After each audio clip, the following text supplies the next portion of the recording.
And there we go. Hello, hello, hello, my friends. Thank you for joining me. I'm Nicholas W. Fuller, and this is Person Behind the Pages, the show where we get to know the creators that make the things we love. I'm joined today by Kane. I love had it. to had Thanks, to make Nicholas. the joke. Yep. Kane Williams. Thank you for joining me, bud. We've been talking a little bit back and forth. There's been a little bit of craziness for both of us, but we're here now. We're both launching around the same time period. It's a joy to talk with you. Thank you for joining me. My pleasure. Thanks for having me on. It is very exciting for us both. Yeah, with All your right. your latest coming up very soon, Shattered. Yeah. And your perils of the past just launched. Ooh, very nice, very nice. Exactly. Um, so yeah, I mean, how has it been? It's been 3-ish, 4-ish weeks since your launch, right? Right? Yeah, What are you yeah. It's feeling? Has still has has still some of in. the like the shock and excitement sort of waned down? It has. I mean, so as a debut, releasing it, you're a little uncertain, and it's all untested waters. It's all, that uncharted territory.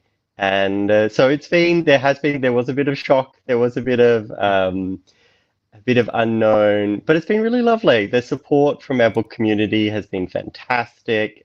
They always show up for authors, especially in the community we're in, the indie Mm, authors. yes. And yeah, it's been a really lovely part to join that. The first week was phenomenal, and it's been really great appearing on, different places and having this interview today. Thank you. Yeah. No, my pleasure. What other? Well, yeah, okay. I was about to ask what other like shows you've been on.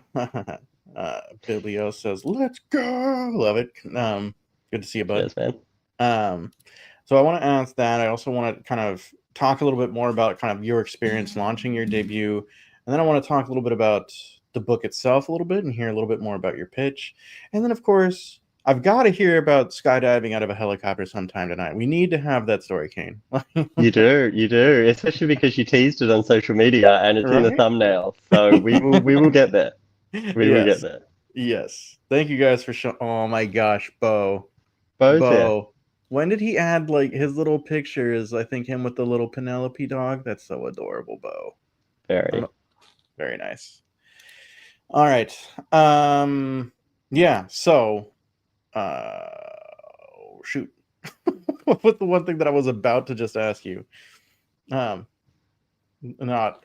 Well, let's go. Like, tell me a little bit about like the launch experience that you had. I know you had kind of a cover reveal, and you've been on some. That's what I was going to ask. You've been on like a few different shows. Which like interviews have been fun? Were you nervous about it initially, or did it feel like just easy going?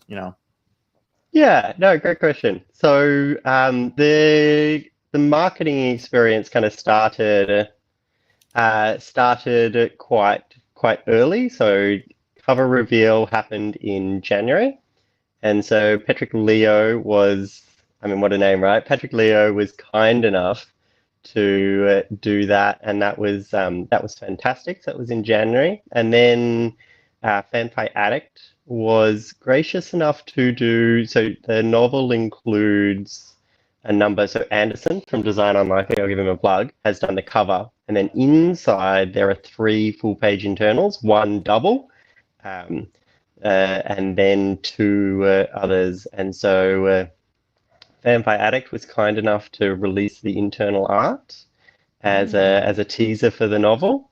that's And cool. then yeah, I've been on a um, bunch of different YouTubers and lives and Insta lives, and it's been interesting learning all the different platforms and the way that the different hosts treat it.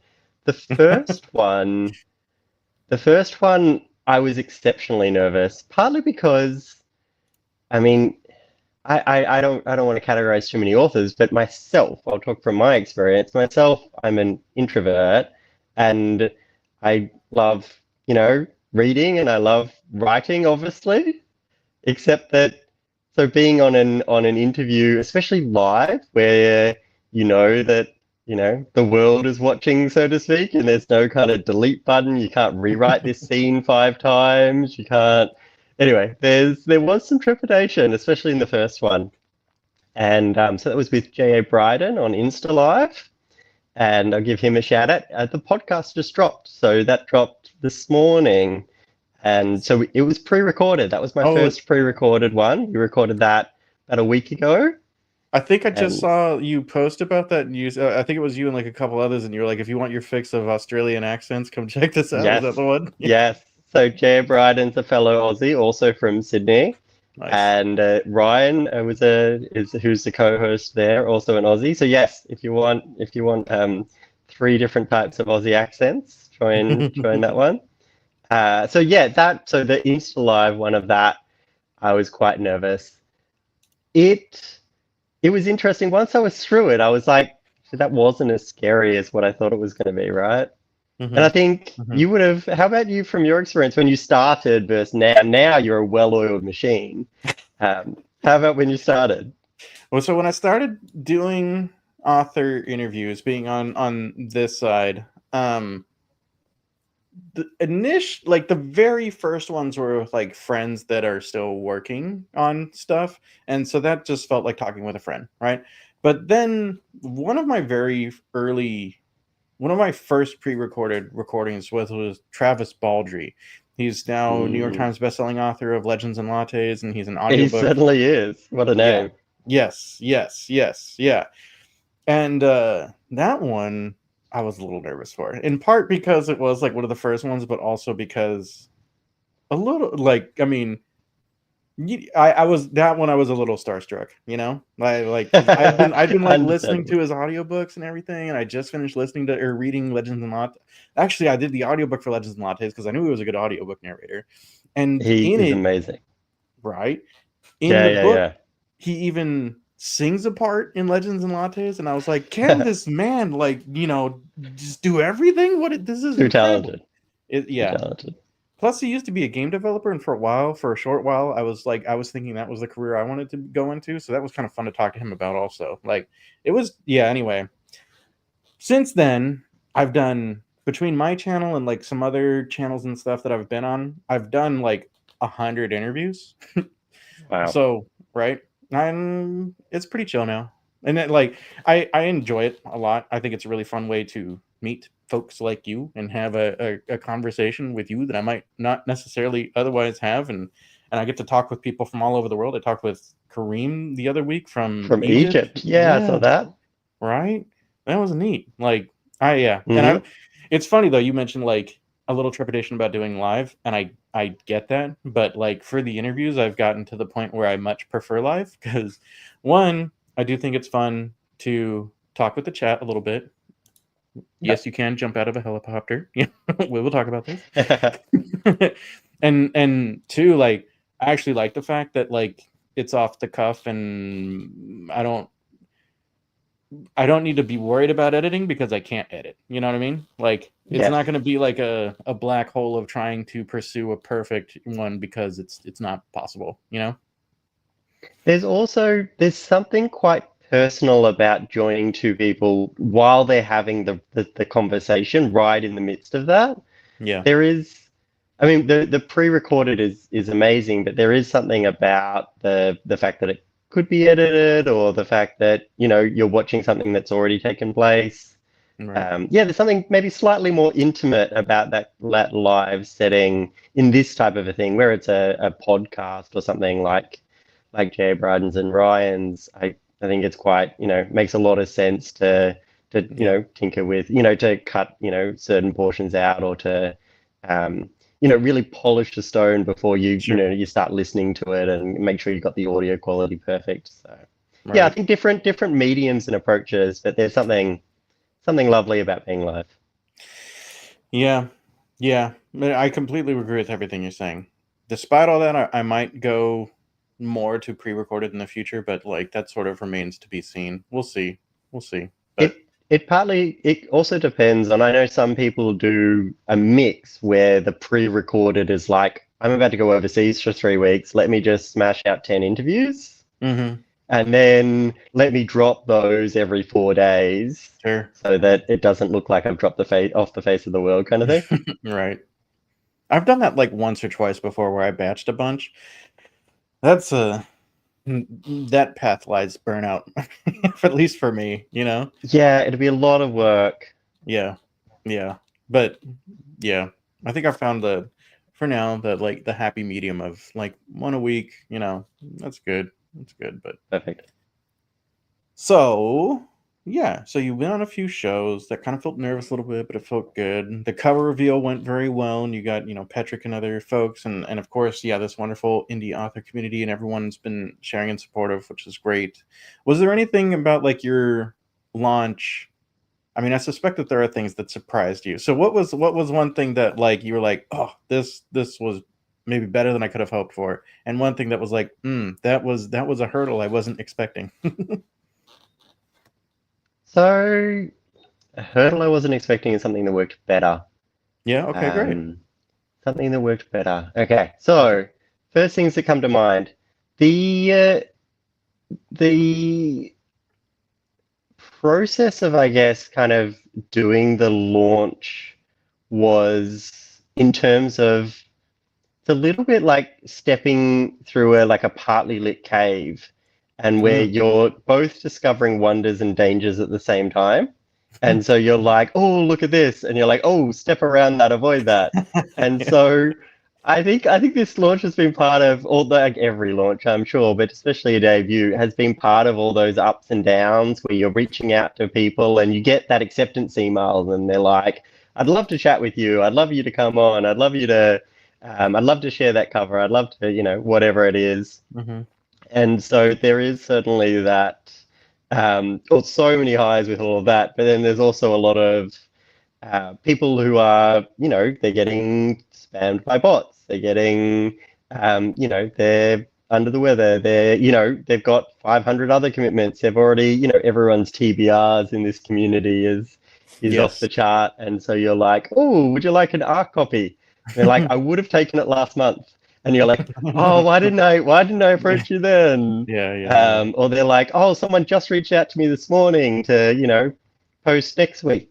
Yeah. Anyway, Hmm. so there's lots of little ups and downs. All of those, you just got to take it in your stride and know that, that you just have to be respectful of everyone's time and commitments. And it's not about you and your book. It's about, whether or not it's a good fit for them at the time Right. and as they are. So I've been trying to take those in your stride, but it does sometimes, yeah, when you get, especially when they're thinking, excuse me, You're fine. they're thinking, especially when there's a lot of positive communications and then something, unexpected happens, but you just got to roll with all of that, don't you?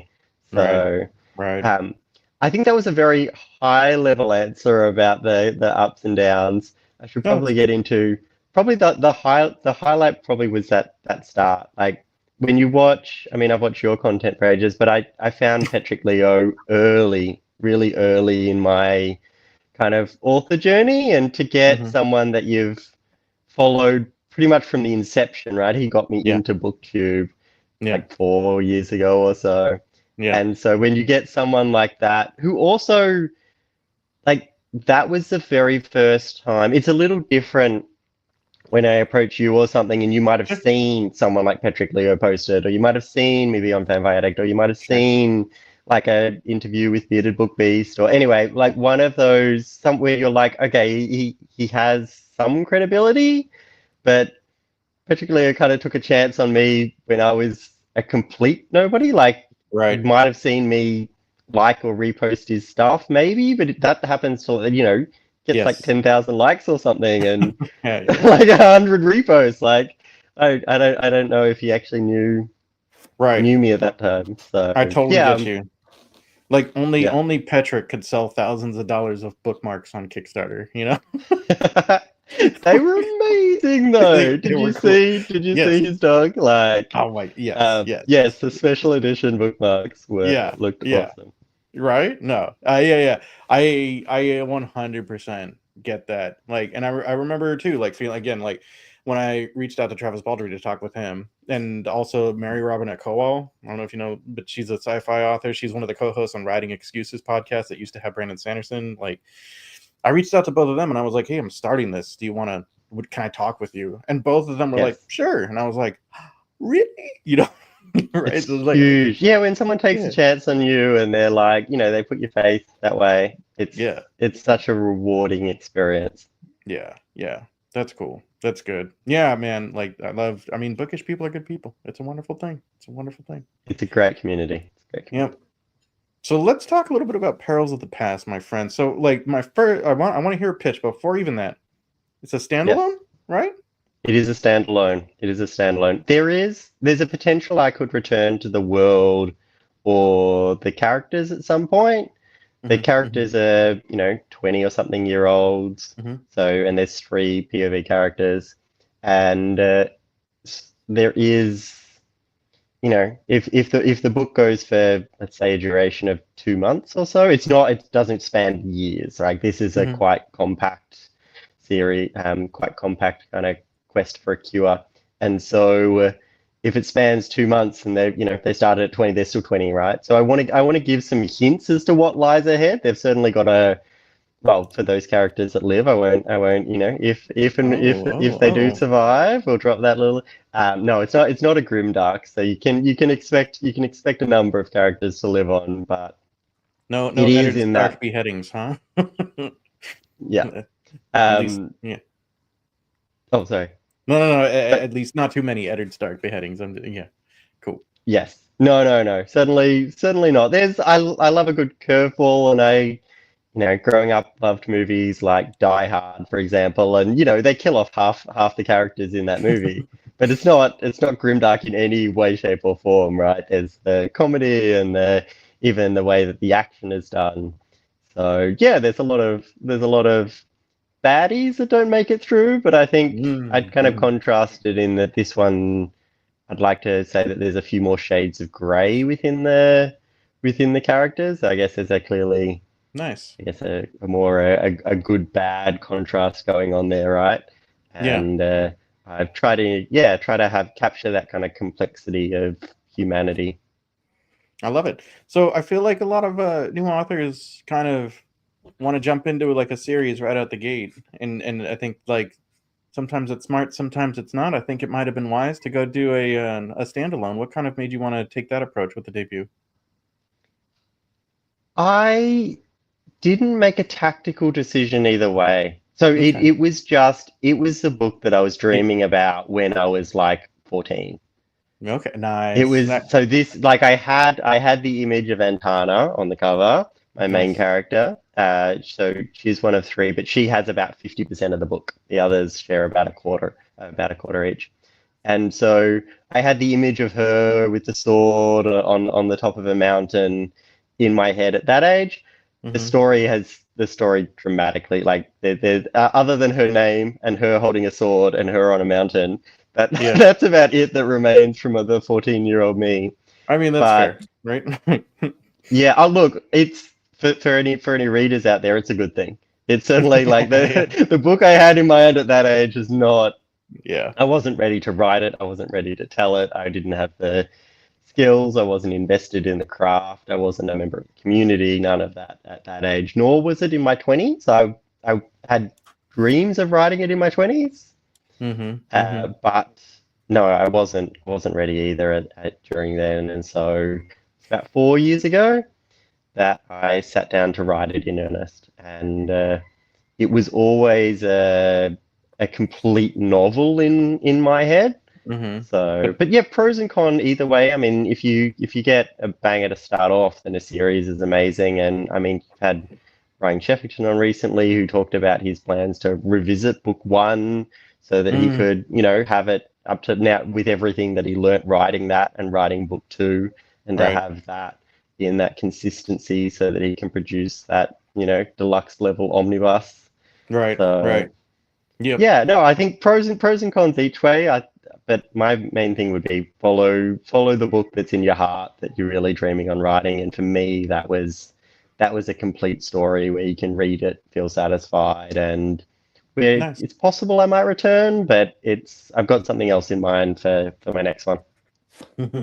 Yeah, fun. That's the thing. Sometimes I think people that aren't doing creative work just assume that like somehow we have a dearth of ideas. That's not the case. That we like everyone that's doing creative work. We have way more ideas than we can ever execute, right? But So many ideas. So many yes, ideas. right. Okay, so I want to get back and talk about like the multi POVs that you have going on and kind of dive a little bit more into the story, but you've queued me up perfectly for talking more about like kind of your writing journey. So you said that when you were 14 you kind of had the initial concept for this book and you thought about writing it in your 20s but kind of didn't really get there, but 4 years ago you started really writing. So were you writing much when you were 14 or were you just reading and dreaming? I was reading and dreaming. I was like, pouring through authors like Raymond D. Feist, for example, or Matthew Riley. So it was Mhm. always fantasy was about 80% and thriller was about 20%. Give me Nice. action and adventure and fast-paced novels. Nice. Magic and mayhem, give me dragons and mages. So it was it was certainly that kind of at that age, certainly just the reading and writing. I loved creative writing in school.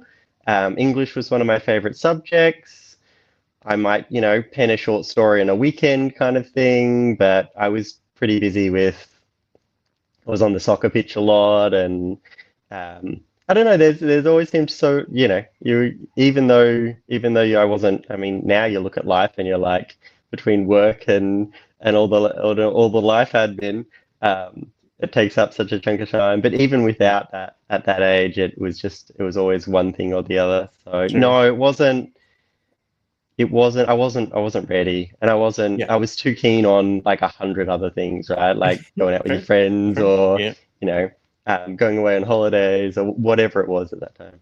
No, like that's totally valid. Like I think it's fun to talk with the different authors because some of them are like, yeah, man, when I could hold a pen, I started writing, and I always knew that I wanted to be a writer. Like Sanderson, like barely had any real job before he was a writer.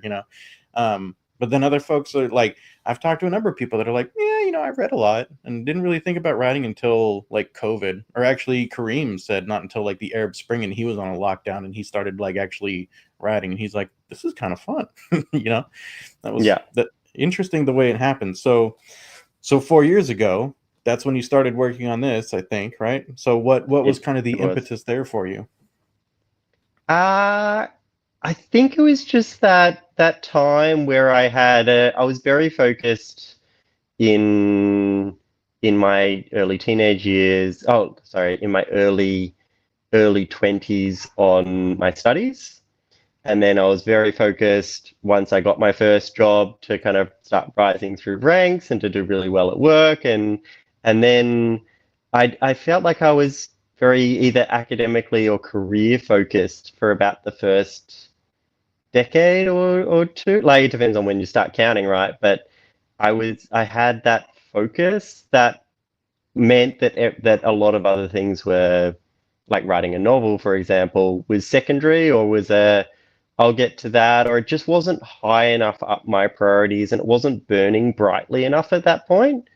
Like the passion burning was to take that next challenge at work or to get that next grade or to um, whatever it was. And then 4 years ago, I think I just kept things bottled up for too long, and the fire was stoked, and I was ready. I was ready, and so I just started reading craft books partly, but then also just carving out time. I started taking it very seriously, is I guess what I'm trying to say. I started saying, you know, at what I started asking myself, at what time do I write best during the day? And Mm. and the answer to that one was I write best at the morning because when I try and write after work, if I try and write after a 9, 10 hour workday, no, it's not happening, right? And so I Yes. started, but I was like, but I prefer exercising in the morning. I was like, but I can exercise when I get home from work. Like, so I swapped my exercise and my writing time, and I Hmm. started writing an hour every morning, um, 4 days a week. There was always one day where something would come up, or where I had to go in early for a meeting, or you got to take yourself be a little easier on yourself. But yeah, I started writing an hour every morning, like 6 till 7 a.m., which isn't too horrendous. And then I started. My wife normally works, who was my fiance at the time, started. She works. She manages a coffee shop, and so she works usually at least one day on the weekend. I was like, Kane, need to use this time. This is your writing time. When she's at work at the coffee shop, Yeah. you're sitting down at that desk, and you're going to use these 6 hours. And so that got me 10 hours a week. You know, Yeah. 4 Yeah. 1 hour sessions, 6 hours on a weekend. That's 10 hours. Nice. And when you start adding that up, that consistently every week, every day, like when I added that up, I just had enough writing time to also immerse yourself. And you would have found this in your own writing, Nicholas, that it takes up a huge portion of your brain, right? Yeah. And to hold these characters and the plot and the story, especially where I like to think that Perils has a lot of twists and turns, and there's a Nice. lot of hints that I start kind of dropping in, and world building that I want to layer. And so there's a lot that you want to accomplish, and trying to hold that all. Now, you're writing extensive notes, and you've got, you know, five different folders open in front of you, and 10 different Word docs, and like, you know, boards splattered with, you know, it's everywhere. Yeah, But there's right. also just a huge portion that's consuming your thoughts, and you're always thinking about what's that next chapter, what's that next scene, how do I fix that scene, how do I connect these two? And so Right. being able to write day on day and week on week, it really helped build that rhythm and consistency. And so, yeah, that was the first 2 years. The first 2 years was the first draft, and then another 11 drafts over the next 2 years after that. So that's the 4. Did you say 11 drafts? Did I hear that right? 11 redrafts, yeah.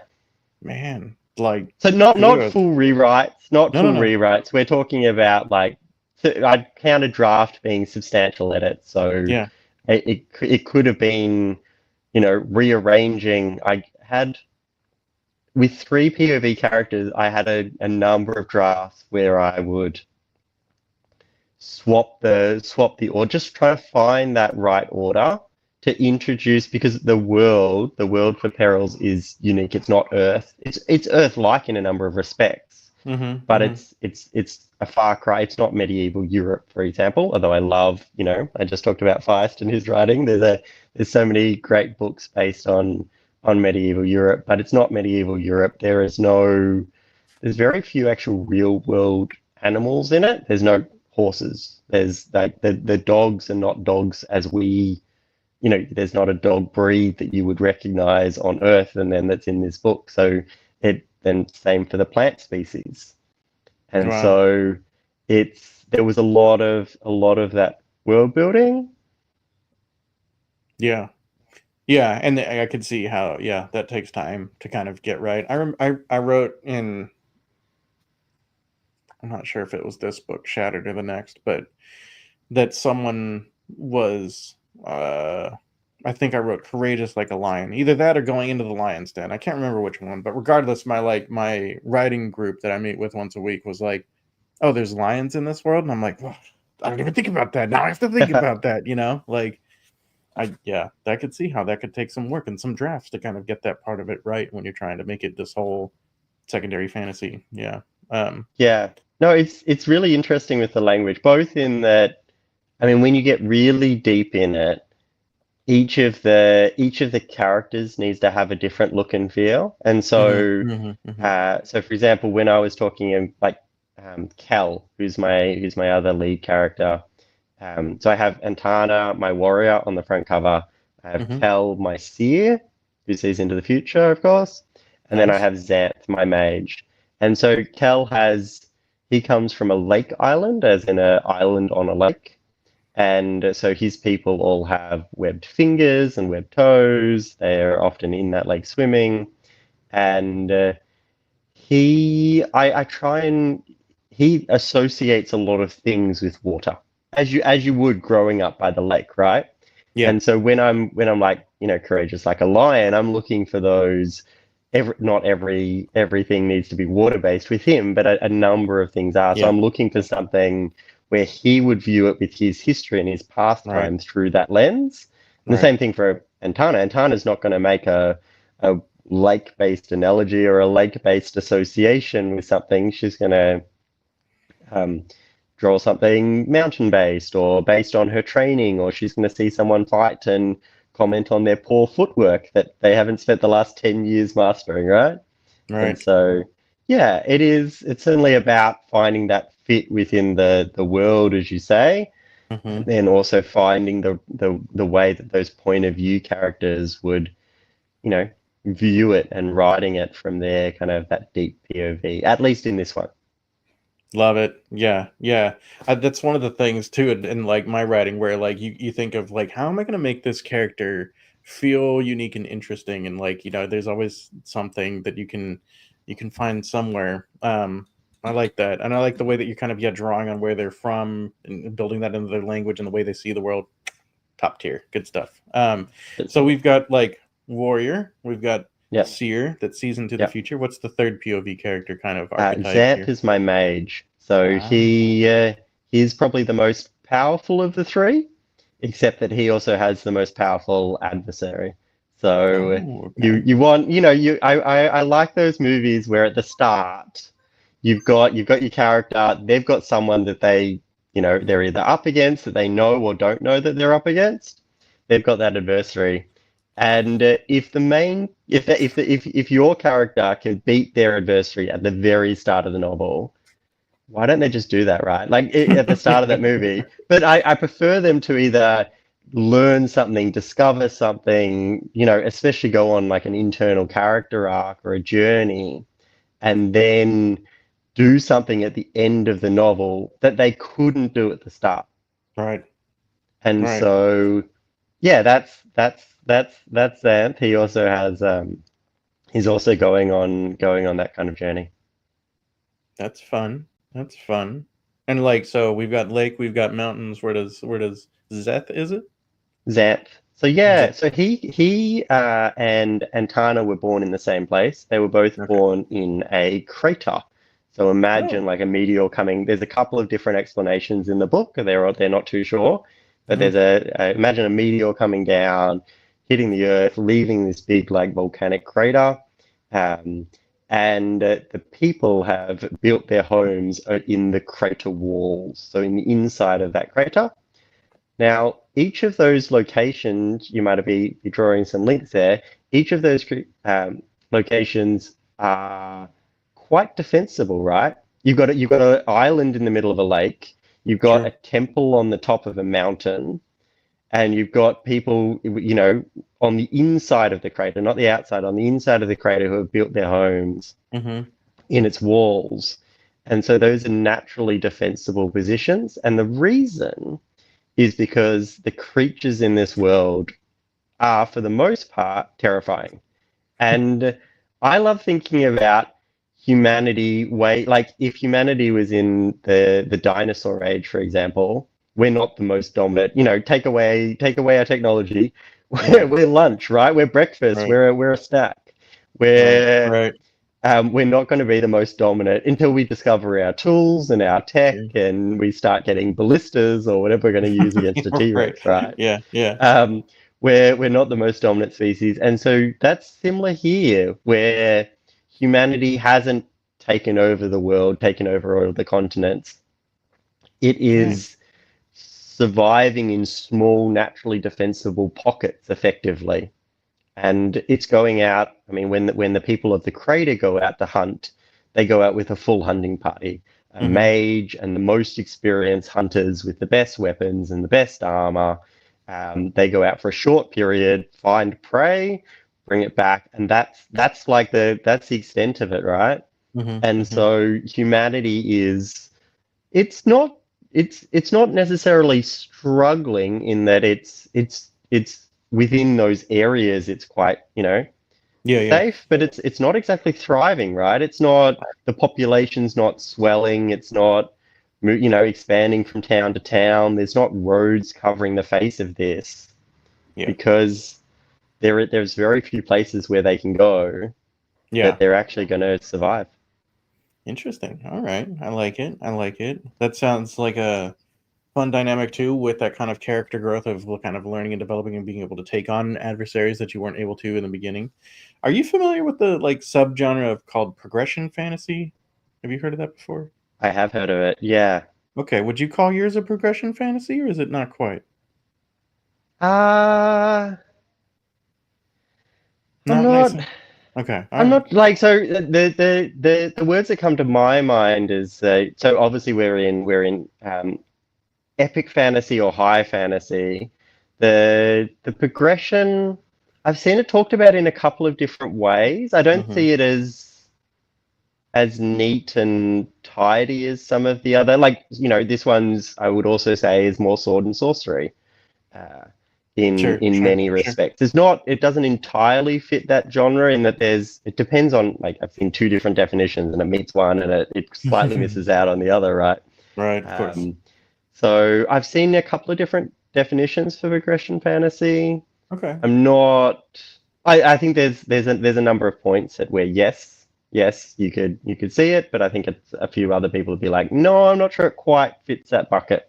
Yeah, So that's fair, and that makes sense. I think even many grimdark authors are really like, well, what does grimdark really mean? You know. So yeah, I mean, yeah, definitions are blurry here, but that sounds fun though. I like. Let's talk just a little bit more about these different POVs. You got so one of the POVs kind of represents like 50% of the story. Is it? yeah. How much of the POVs are like switching in the story? Do you stick with that one for like 40% of the book and then you're adding these other two, or how's it kind of go? Yes. So as I mentioned, I played so many times with the order just to get it feeling natural. And so very early drafts, I would have like Antana Kel Xanth, Antana Kel Xanth. And Hmm. Hmm. then I started to realize that built up an expectation. And when I wanted to change that expectation, readers are like, but I was just expecting to read about Kel. I've just read Antana. Now it's Kel's turn, right? And I was like, but it doesn't. Okay, I don't need Kel here. I need Xanth here, or I need another Antana chapter here. And then the other problem that I was getting is that when you introduce three characters back to back at the very start of a novel, Mm. it can be a little disconcerting for a reader in that you have to do it in a way that's very masterful. Like Abercrombie's, and easily, can do that type of thing. But But you're not I, Abercrombie on your first book, that. no, I'm No, no, yeah, I'm not. yeah. Um, and so I wanted at the start, it starts with Antana, and Hmm. then the next chapter is Antana's as well, and then you start to get a bit of a feel for the world. And she mentions a couple of things that I can and then I introduce Kel, and then I go back to Antana, and then I introduce that at a point where it actually ties into everything that's just happened. And the first two lines of his actually reveal a mystery that's already been kind of flagged. Cal has been tasked to find something and find someone, and then the opening of Xanth, everyone's like, "Oh, okay." We're like, partly we're in a different POV. I was just used to these two, but then they're immediately grabbed into this scene where, oh, right, that's how he fits in, and that's how these pieces fit together. And then as it goes through, I've just followed that natural rhythm of the story instead of trying to be too orderly. I make sure that there's not really long breaks between one character where you're like, sorry, he's been off page for like 2 weeks, right? What's been going on with him? So I make sure to touch base with them and to give them each a fair share of screen time. But I do follow that natural rhythm. And one of my favorite things in reading multi-POV books is when you're getting into that climax and they're all about to die, right? They're all facing that adversary. They're all, taking that, sword to the chest. They're all, on their last legs or whatever it is. Hmm. And you're then swapping between, and you're like, no, no, but does he live? And then you swap to the next one, and you're like, but does she live? And then you swap back, and you're like, but Yes. and you want to be reading Right. 2 or 3 point of views all at once, Right. right? As if Yes. it's a movie or that. And so I love being able to play with it in that way, and also to tie. other thing about multi-POV is when characters start apart, I love reading the novel and seeing them inch closer. And you're like, oh, they're going to meet there. And then they don't quite meet there, but they meet, there or there. And so I love that kind of the anticipation of the characters meeting Yeah. and then the dynamics when those different characters meet. Cal and Antana, they all meet. But Cal and Antana, for example, are quite different people. And so Antana's much more serious and driven and determined, and she has a mission, and she will carry out that mission, or multitudes of people die. That's at the crux of her complex.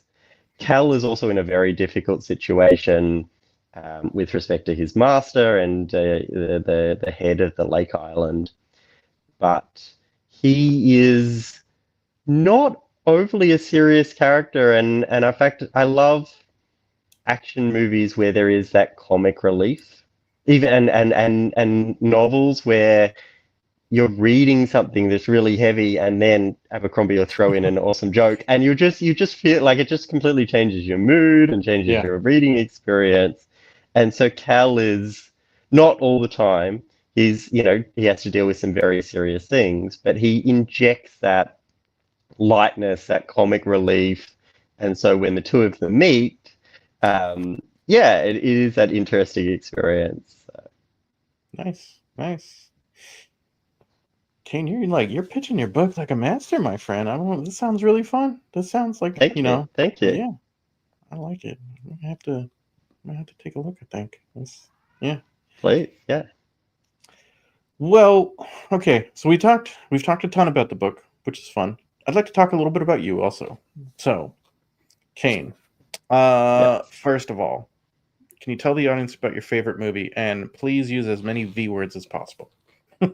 Oh, so I'm kidding about the V words, but yeah. Yes. So V for Vendetta is my all-time favorite movie, and it's for so many reasons, for like 100 different reasons. I'm not using any V words here. The alliteration scene, in the alley is just one of the best things that I've ever watched in my entire life. The twist in that movie, I'm not going to spoil anything about the twist, but the twist in that movie is a perfect twist. A perfect twist to me has that lead in, has the breadcrumbs scattered, and then the twist happens. You feel completely blindsided. You feel like completely taken back. But at the same time, you start to piece all of it together. You start to be like, that makes entire sense. It's consistent with the characters. It's consistent with the plot. I can understand the motivations. How did I not see it coming? But then at the same time, you're like, I could have never seen that coming. That twist was too good. Right. And so if some of the twists in Perils are even a quarter as good as that twist, I will be delighted. And so we've got the alliteration, we've got the twist. The acting, of course, is fantastic. Yes. The feeling of that movie, where you've got, and also the themes that run through it. I didn't write Perils with particular, I didn't set out to write. I didn't have the theme before I wrote it, but I did keep some themes in mind, and the themes of V for Vendetta, well, they're quite powerful considering what's happening around the world at the moment.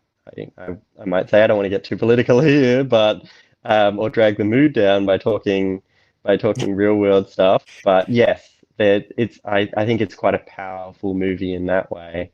Right. And then like the action is just awesome, isn't it?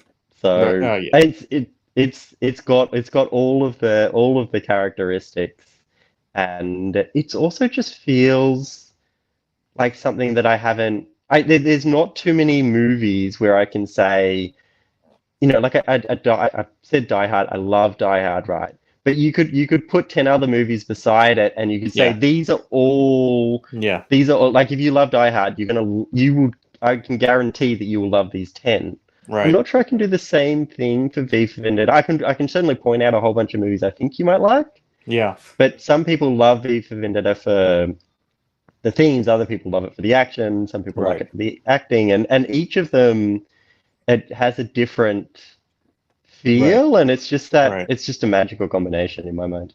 Yeah. No, well said. Yeah, yeah. I totally. It does kind of stand alone. It really does. You know, it's not.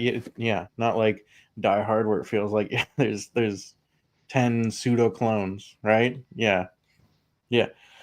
Also came out in like 2005. I think I have that right. So, and of course featured Hugo Weaving, who had just like come off the Matrix films and was like also doing Elrond Lord of the Rings, and we'll Hmm. get back to The Hobbit later. But yeah, man, like Hugo Weaving, 1999 to 2005, he was just doing all the cool nerd stuff, Killing right? it, Yeah. killing it. I remember seeing The Matrix for the first. We could talk movies for the entire time, but we shouldn't. I remember seeing The Matrix for the first time, and I expect a number of your audience or a lot of your audience can too. God, Oh just yeah, the graphics at that time. yeah, Not yeah. to mention, like, we could get into the story and the acting and all the Right, rest, but the special effects right. just breathtaking, right? Like the first Yeah, time, yeah. the only comparison in my mind to that kind of experience with the graphics and that would be Avatar. Sure. And so those two kind of stand out in, like, if the movies are here, those two stand out in that kind of Yeah, peaks of that. God, this is the direction that we're heading in movies. This yeah, is where we're going with it. And God, The Matrix, the storyline yeah, there. The first one, to my mind, yeah. was the strongest of the three. Agreed. Um, but yeah, Uh, each of them Right. has I a mean, lot to I offer. did enjoy like 2 and 3, but it wasn't the Oh, me too. same because It wasn't the like same. what was so impactful, I think, about the first one was you didn't quite like know what was going on, and they didn't try to. It would have been a mistake to try to do that in like 2 and 3, but like once you kind of with the reveals that happen in the first one, it's so cool. Right? Yeah. I to me, like, I see what you're saying about like Avatar and Matrix, but for me, like Matrix was a little bit higher on that sort of visual impact criteria. Yeah. Like that was the first time I remember there being computer graphics that, like, to my eye were indistinguishable from a person. They made Keanu Reeves completely computer and like had something crazy happen when he got punched or whatever. I'm like, what did they do to him? Like, no, that was all computer. And I was like, oh wow, I Yeah. genuinely didn't know, you know. Yeah, yeah. I mean, you can rewatch it now at a quarter speed and see various things, right? But when you're at the movies or, Right, seeing it first right. time at home, Yeah, especially when you're back there, right? Not now that we've seen all that we've seen, but back there for the first time in that experience. right, Yeah, nothing like it. Nothing like right, it. right. Yeah. Good choice. Good choice. Good choice. All right, Kane. Another thing about you, and we'll just shift like completely. But so you got to tell me about skydiving out of a helicopter. This is actually literally something that's on my wife's like bucket list. She wants Oh, I to love that. right, and ideally like into like an ocean or a body of water, but like Mm-hmm. not the jumping into the body of water thing seems to be something people don't want to do so much around me. I think there's liability issues. So where did you get to do this? You know, and like Yes. tell me all the things. Okay. So I want to contrast it, which was part of your pitch. Contrast it with normal skydiving, which would be out of a plane. And so I skydived I've skydived 3 times, but I'll pick two. The out of the plane I skydived. New Zealand's stunning, right? The countryside, the mountains, all of it's just ridiculous. And I skydived out of a plane with my brother. He's a year and a half under me, Lance. I give him a shout out. He's actually the dedication in perils is to my brother. Nice. I skydived out of a plane there, and obviously the plane is going through. You jump. They kind of shuffle you. There's someone on your back, right? Because Yeah, they yeah. they don't trust you to pull your own cord. They also trust you not to, like, face plant or completely freak out. So there's someone on your back, and Right. they've jumped out 10,000 times, and so they shuffle you forward, and then there's the door in the plane. They lean you out, and then you kind of you fall, and it is this kind of experience where I'm struggling for words. That's exactly the experience of it, where it's just breathtaking, where the view, the scenery, the thrill, the adrenaline. It's it's something else. And Yeah. so I'd done that, and I was traveling through Europe. We're moving on. We're moving on to the helicopter. I'm in the lead up, and I'm traveling through Europe, and we're going through the Swiss Alps, and we were. It was New Year's, so this is New Year's Eve, and they talked about what we could do on New Year's Day. And there was a New Year's Day experience where you could skydive out of a helicopter. It's like, bring it on. Like, I can't imagine a better way to bring in the new year than traveling through Europe and jumping out of a helicopter. Slightly crazy, I know, slightly crazy. But My kind of crazy, though. I like that crazy. I like the good crazy. Yes, exactly. And the skydiving out of a plane did not quite prepare me. So skydiving out of a helicopter, there's a couple of things that are different. Firstly, the helicopter can hover in midair, which is completely something foreign to a plane, right? If the plane is stopped, you're in a lot of trouble. You're in big trouble, yeah. You certainly are. So you're hovering in midair, and then that means that the view of the ground is quite different. You don't have this blurred kind of. I mean, it's different when you're flying out, but when you're approaching in a plane and you're looking out, there's stuff whizzing by you, right? The helicopter, those, we're over the Swiss Alps, those rocks, those everything, it's like crystal clear, and it's stationary, waiting for you. It's like waiting for you to drop onto it. The plane, you're like, I don't know where I'm going to land. The helicopter, you're like, well, I think I'm going to land there, but I definitely don't want to land over there, right? So that's the helicopter one. So the view is just a very different take. The next thing is that the noise. In a plane, you've got the whoosh of the air, and you've got noises that are quite familiar. But in the helicopter, you've got a guy with a parachute, and then you've got the blades that whoosh, whoosh, whoosh, like over your head as you're like inching out towards the door. The other thing is that helicopters are a lot smaller than planes, and then they can get you out onto the skis, the landing skis. Yeah. And so that you can effectively stand on those skis as the blades are going over your head, as the view is stationary below you, as you're like, we were in like a boat, like above this kind of valley over the Swiss Alps. And so it was insane. It was insane. Yeah. That makes so much sense. Like, yeah, the experience is so different. Like standing on that ski and just like looking down and it's staying there, and it's like you realize you're coming for it. All of that right there. All right, that sounds wild. Bo, you're wrong. There's definitely good reasons to jump out of perfectly working aircraft. It's fun. It's fun. Exactly. Have you ever Kane, have you ever done or have you ever heard of like indoor skydiving where they make like big wind turbines? You do that? Yes, so I have indoor skydived in Singapore. Singapore. And so they're with a person strapped on your back, but also skydiving for, your first couple of times. They're not so keen on you trying different tricks and trying different right. But you're also like, am I gonna live? Like you're also like hurtling down there, and you're just taking in the adrenaline and the view, and you're not really thinking about tricks when you're like, God, this is just you're just trying to soak up every millisecond, right? Right. But where you're in Singapore, they have like a glass cylinder with a really big fan underneath you, and then that's pushing all the air up, and that's suspending you. And so I've done that in Singapore, and that was awesome. That was really good. To do tricks, because like when I did, and Bo, would you do the indoor one? I want to ask Bo too. But when I did the indoor, there was an indoor skydiving in Orlando, and I used to live in Central Florida. I did it, and it was cool. But man, like I couldn't, and I can't remember honestly. No, this was before I went skydiving for real. But like I couldn't get a hang of moving my body in a way that had a whole lot of control. It was difficult to even just sort of like stay stationary, much less like do tricks. So were you out there doing tricks though?